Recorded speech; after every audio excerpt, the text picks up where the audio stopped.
ያለኝም ብር እኮ ለቤት ኪራይ አውጥቼ ለሞዴስ መግዣ ብር ጎሎኝ ነው።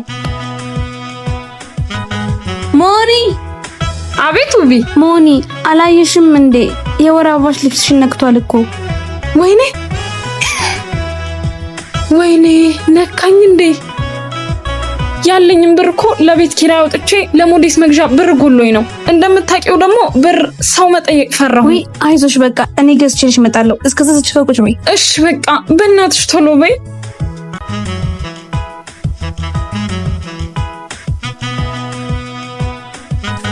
ባለሱቅ ሞዴስ አለ?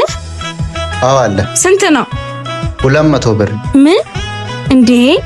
ሞዴስ 200 ብር ገባ?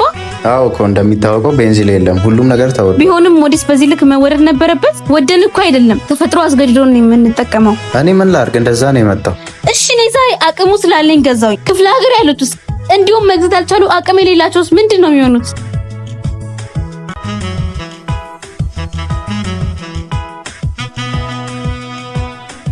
ለቅንጦት ወይም ለመዘነጥ አይደለም የምንጠቀመው። ሴት መሆን በራሱ ፈተና ነው። ሁላችንም ፈልገን አይደለም ይሄንን የምንታመመው። ህመም ላይ ደግሞ ሌላ ጭንቀት አይገባንም። በነፃ መሰጠት ሲገባ ዋጋው እንደዚህ መወደዱ ተገቢ አይደለም። ስለዚህ ይቀነስ።